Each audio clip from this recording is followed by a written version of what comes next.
para ulama-ulama yang benar ditangkap-tangkapin dan dibungkam mulutnya. Dia tidak bisa lagi menyampaikan dakwah, dia tidak bisa lagi memberikan fatwa, dia tidak bisa lagi menjelaskan halal dan haram.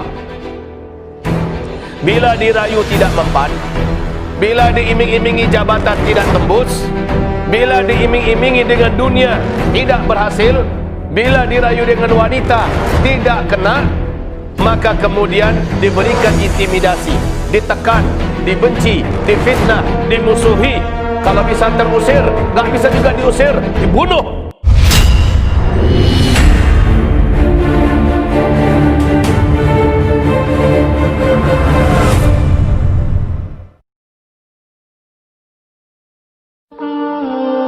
Dari bulan Februari sampai bulan November, 92 orang ulama lurus yang telah Allah wafatkan dari Republik Indonesia ini. 92 orang ulama garis lurus. Mereka ulama yang tabah, yang sabar, yang ikhlas, yang keilmuannya mendalam, baik itu dari Nahdlatul Ulama khususnya yang bergaris lurus, ataupun dari Muhammadiyah dan lain-lainnya. Bahkan yang terbaru, 2 orang ulama besar Saudi beberapa hari belakangan meninggal dunia.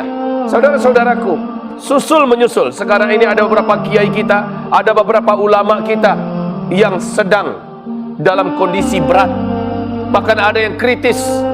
Para ulama Allah ambil dalam waktu yang sangat berdekatan. Hari ini ada camat yang meninggal, ribuan calon camat akan siap menggantikan. Hari ini gubernur meninggal, antri orang bahkan dengan cara apapun bisa menduduki posisinya. Hari ini presiden meninggal, dengan cara apapun akan banyak yang mau mendapati posisi itu. Tapi kalau satu ulama yang meninggal, maka siapakah yang akan menggantinya? Berapa tahun lagi atau berapa puluh tahun lagi kita butuh waktu untuk menunggu munculnya ulama-ulama berikutnya. Saudara-saudaraku, dengan krisis Suriah yang ada, para ulama-ulama kelas dunia meninggal dunia dengan cara dibunuh. Di Yaman dengan huru-hara dan kekacauan sekarang, tidak sedikit masyayikh di sana yang meninggal dunia karena tua, karena sakit, dan banyak yang dibunuh. Di Arab Saudi, penangkapan besar-besaran terjadi kepada para alim ulama. Maka dalam hadis riwayat Imam Bukhari, Rasulullah sallallahu alaihi wasallam bersabda, "Innallaha la yaqbidul ilma intiza'an." Sesungguhnya Allah Subhanahu wa taala tidaklah akan mengangkat ilmu ini secara satu kali cabut. Tidak demikian. Tetapi Allah Subhanahu wa taala akan mengangkat ilmu dari manusia, yantazi'uhu minan nas walakin yantazi'uhu biqabdil ulama. Ini hadis sahih Bukhari Muslim, lafaznya bimautil ulama, dengan kematian para alim ulama. Kemudian ibarat Allah yang kami muliakan, dalam hadis lafaz Bukhari saja biqabdil ulama. Jadi qabdil ulama itu dengan dua pengertian. Para ulama-ulama yang benar ditangkap-tangkapin dan dibungkam mulutnya. Dia tidak bisa lagi menyampaikan dakwah, dia tidak bisa lagi memberikan fatwa, dia tidak bisa lagi menjelaskan halal dan haram. Sementara di Sahih Bukhari Muslim bimautil ulama, dengan kematian para ulama. Ada dua cara Allah menjadikan ilmu itu tercabut. Pertama, para ulama-ulama yang lurus ditangkap-tangkapin. Yang kedua, bimautil ulama, dengan kematian para ulama. Dan Nabi juga sudah menyebutkan bahwa nasib para ulama dari umatku nanti adalah ulama ummati ka anbiya'i Bani Israel. Ulama umatku seperti nabi-nabi Bani Israel.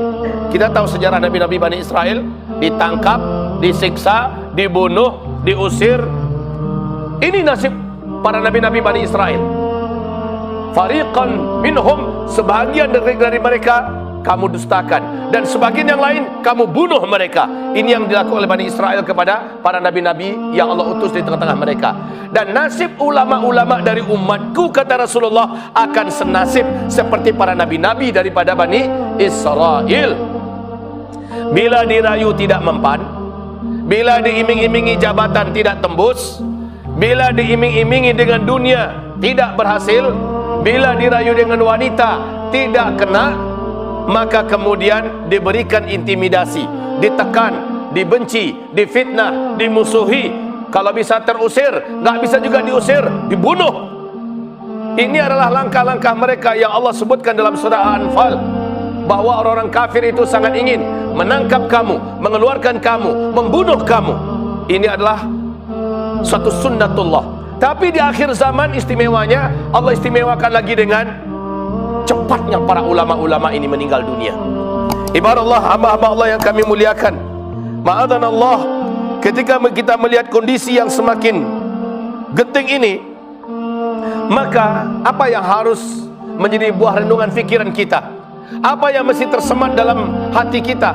Padahal kita sadar, seperti yang disampaikan oleh Rasulullah SAW tentang kematian dan penangkapan para ulama ini, sehingga mautu alfi abidin qaimil lail, kematian 1000 orang ahli ibadah, qaimil lail, ahli tahajud. Jadi ada ahli ibadah, ahli tahajud, shaimin nahar, ahli puasa, ahli dalam masalah ibadah-ibadah, ahwan, itu bagi Allah lebih ringan, bagi Allah lebih cetek, lebih gampang daripada kematian min mauti alim, daripada kematian satu orang yang berilmu.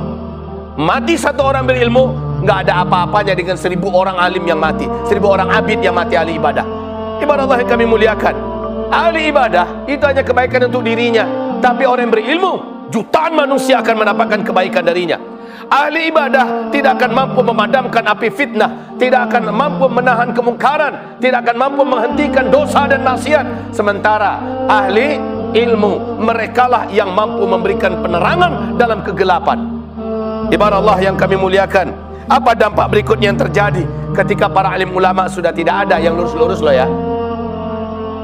Apa yang akan terjadi? Yang terjadi berikutnya adalah hatta innahu idza lam yabqa aliman, sehingga ketika tidak lagi tersisa orang-orang yang alim, otomatis manusia akan mendengarkan penjelasan orang-orang bodoh tapi sok alim, sok ngomong bicara tentang agama, atau ulama-ulama usuk, ulama-ulama penjilat, ulama-ulama yang memburu jabatan, ulama-ulama yang berlari di belakang amplop, ulama-ulama yang berharap mendapatkan dunia dari kekuasaan, ulama-ulama yang mendatangi pintu-pintu pemerintah, ulama-ulama yang tidak takut dengan akhirat, ulama-ulama yang senantiasa memutarbalikkan ayat demi kepentingan kelompok dan organisasi, demi kepentingan partai. Ulama-ulama macam inilah yang tersisa, karena mereka yang diberikan panggung, mereka yang diberikan kesempatan untuk beraktivitas dan bergerak. Apa yang terjadi? Tersisalah orang-orang yang kelihatannya alim, sementara mereka adalah orang-orang alim yang jahil. Macam mana itu orang alim yang jahil? Dia berilmu, tapi dia mengamalkan apa yang bertolak belakang daripada ilmunya. Dia tahu itu tidak boleh, tapi dia kerjakan. Ini namanya alim yang jahil. Di akhir zaman, ulama yang sesat itu yang banyak, yang menyesatkan. Ulama penjilat, ulama amplop, ulama yang mencari dunia, ulama yang menjilat pantat-pantat para penguasa. Na'udzubillah, kita berlindung dengan ini. Sementara ulama-ulama yang sedikit itu, hantaman, fitnahan, tekanan, intimidasi, segala macam makar dipersiapkan untuk membungkamnya. Semakin sedikit. Ini juga termasuk di antara makar-makar mereka untuk menghabisi para alim ulama kita. Saudara-saudaraku, hamba-hamba Allah yang kami muliakan, yang harus kita lakukan sekarang nggak banyak-banyak. Bila antum ada ulama di sekitaran antum, wahai saudara-saudaraku yang kami muliakan, pasti ada di kampung kita ulama, pasti ada di kota kita ulama, pasti ada di wilayah kita, di provinsi kita ulama-ulama yang lurus. Tolong jaga dia, tolong perketat pemeliharaan dan penjagaan kepadanya, karena banyak orang yang datang ingin berbuat jahat kepadanya. Apakah pura-pura gila, ataukah dengan cara apa, atau di tengah jalan. Tolong pasang badan antum, karena kalau kita meninggal tidak ada ruginya bagi manusia, tapi kalau ulama yang meninggal, maka alam ini merintih, meratap karena kehilangan yang besar. Berikutnya kami bagaimana Ustaz?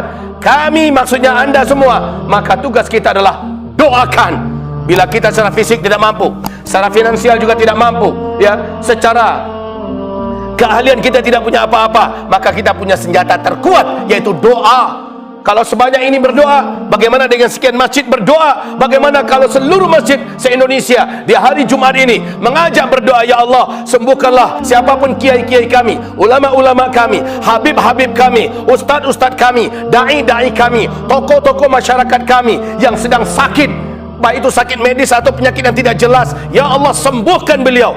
Coba kalian serentak berdoa, baik secara kolosal, secara massal, atau berdoa secara pribadi. Habis tahajud doakan mereka.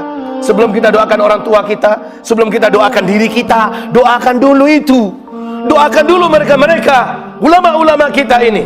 Minimal ini yang paling kecil yang bisa kita tolong, yang bisa kita lakukan dalam rangka menolong para alim ulama kita. Lakukan ini serius, dan jangan sekali, berulang-ulang sampai kita dengarkan kabar imam beliau sembuh atau beliau sudah syahid meninggal dunia.